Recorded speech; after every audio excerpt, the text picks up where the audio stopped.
Welcome to the Butterfly Effect. I'm Chris Horner, and this is Stage 5, Dauphiné 2021. Before we get into stage, Chris Froome has a big announcement. He's not going to be racing for GC classification at this year's Tour de France. No. I'm not talking about winning the Tour de France in a few weeks' time, that's for sure. I'm very much focused on just returning back to my former level and taking one step at a time. I don't go from this level to winning the Tour de France in a few weeks. In my opinion, this is fantastic for Chris Froome to do in his Israel Startup Nation, because now it's going to take all these crazy questions about whether or not if he's racing for general classification for this year's Tour de France out of the discussion. They can focus on their other guys for GC or winning stages. And hey, if the hand of God does touch Chris Froome before the start of the Tour de France, just because he announced it here to us doesn't mean he can't race for general classification. I don't believe it's possible. Of course, I've said it many times already here at Dauphiné on the Butterfly Effect, but plans can always change. You look at Bahrain Victorious, how they went into the Giro d'Italia just a couple weeks ago, and they were going to be racing for Mikel Landa.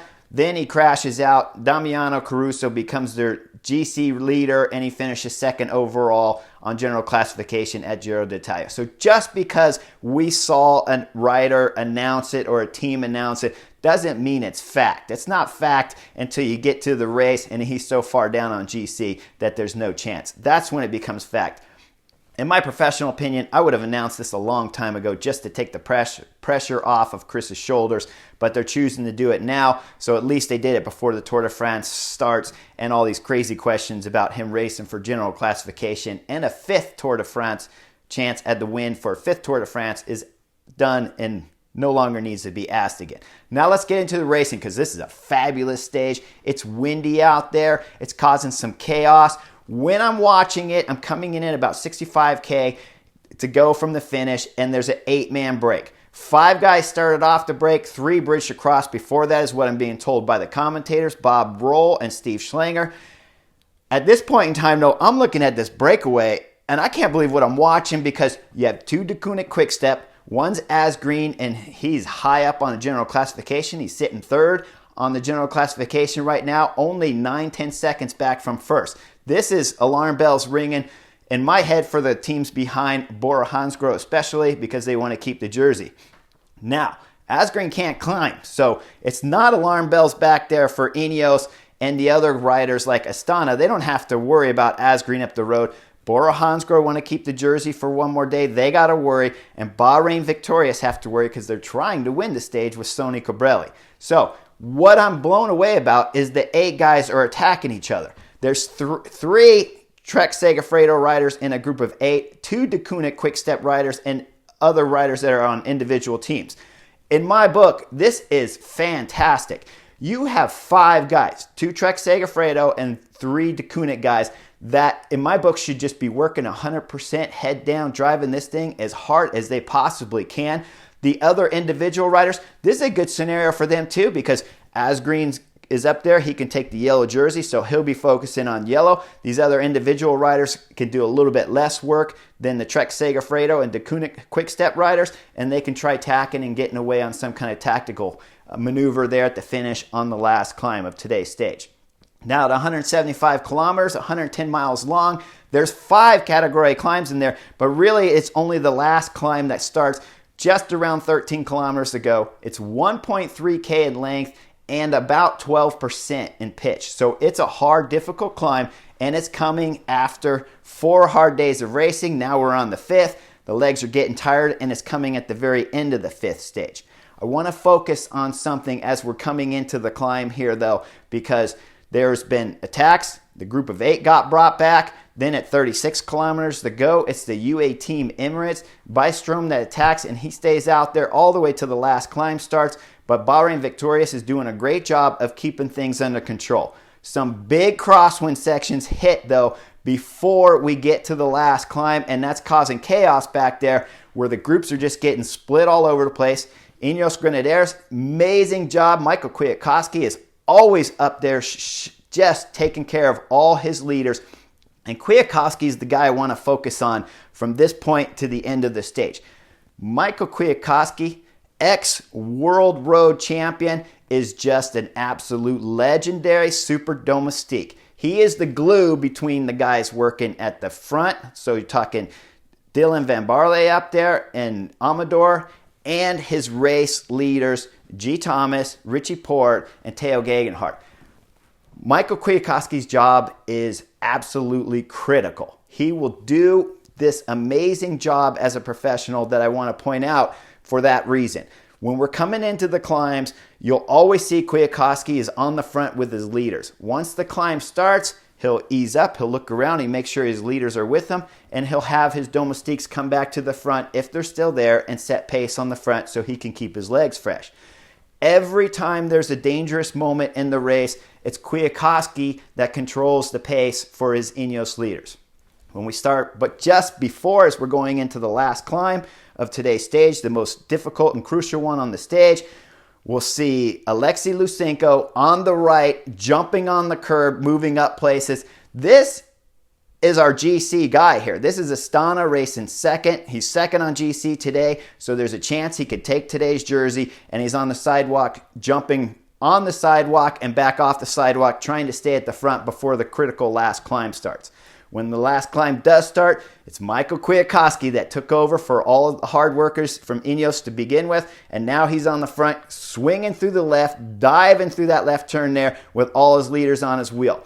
Now, what I really want to point out, when he comes out of the left, he's always looking around. He's an experienced super domestique, and that's the difference between a domestique and a super domestique.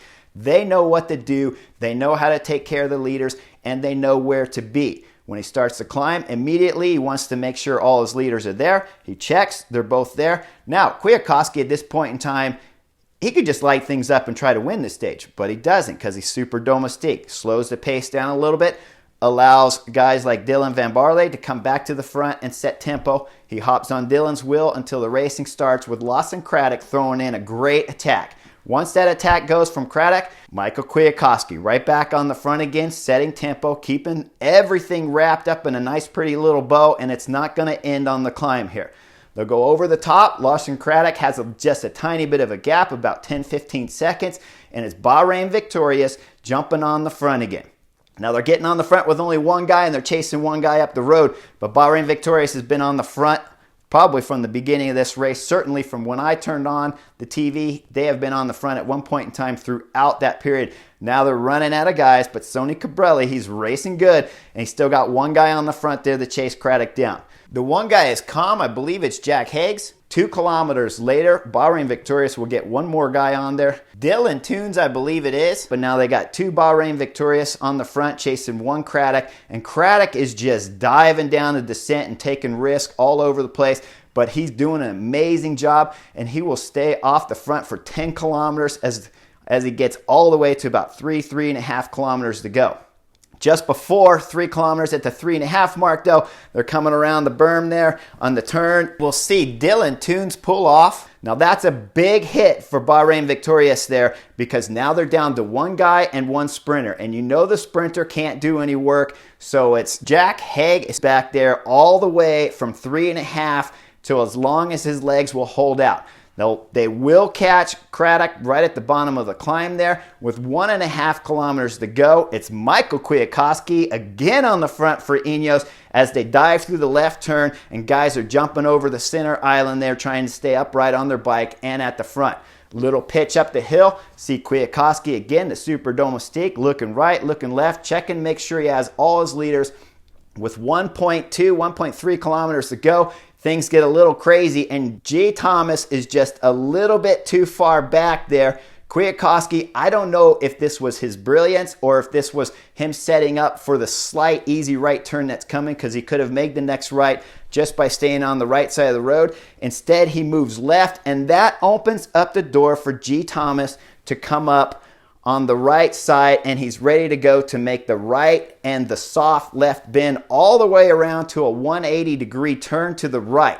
Now, at the 180-degree turn to the right, this was absolutely beautiful because G. Thomas slots in front of the super domestique Michael Kwiatkowski, and when they hit the 180 right, it's Kwiatkowski sitting up. It's not even G. Thomas attacking there, it's Kwiatkowski sitting up opening the gap. When they come out of the 180 turn there, G. Thomas sees the gap and punches it as hard as he can. Now, Bahrain Victoria, Sonny Colbrelli's teammate up there, Jack Haig, has done an absolutely amazing, unbelievable, and do not forget how great of a ride, because he's been on the front all the way from the top to the bottom, chasing breakaways, trying to stay at the front with the Ineos-led train, and now he's chasing down G. Thomas. G. Thomas has got a bit of a gap there. We're only talking about a few seconds. With 500 meters as a left turn, he'll fly on rails through that left turn.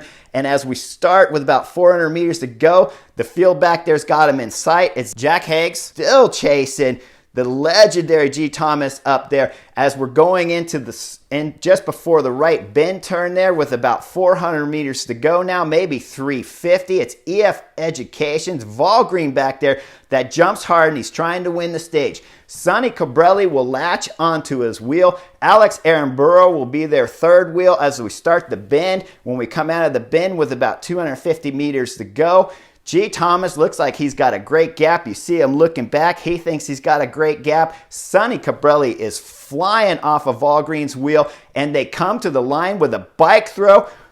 G. Thomas gets the win, but he sits up and he's getting ready to celebrate when it's Sonny Colbrelli that's flying under his left armpit there, and they're just talking about half a wheel that G. Thomas ends up winning by. Sonny Colbrelli gives G. Thomas a little look like that with a little point to him. G. Thomas looks back at him with a little smile like, man, that was close. I don't know where you came from.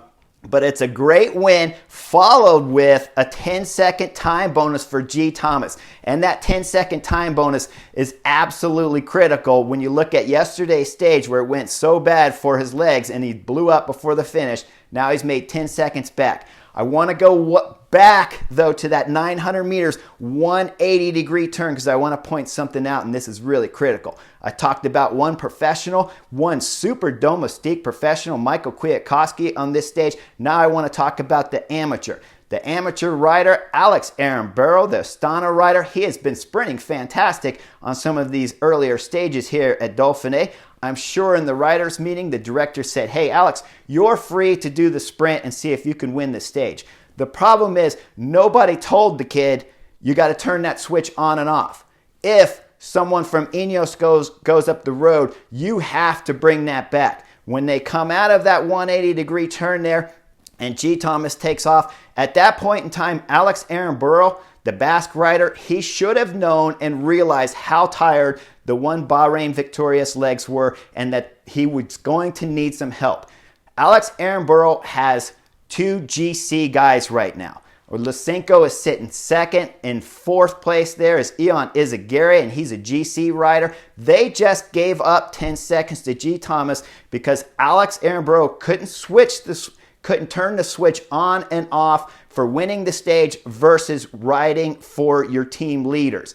I'm sure he was given the green light, like I already told you, but at this point in time, he should have known Dylan Teuns' legs were blowing up, and he should have just closed the gap to G. Thomas. At no point in time do you ever try to win the stage when you have two guys sitting second and fourth on GC that could win this Dauphiné for a very small possible win on the stage. You close that gap to G. Thomas, and then you focus again on winning the stage, or you close it, drop out, and you've at least secured the Ineos guys and kept them from gaining any time on your two Astana leaders. That's my take on today's stage. One professional super domestique and one amateur rider or one amateur director that didn't tell him what to do before the stage start. Hope you guys like the butterfly effect on today's stage 5. Look forward to chatting with you guys tomorrow when we start getting into the climbs. And of course, they're getting bigger and messier throughout the next two stages. Like and subscribe, and I'll see you real soon.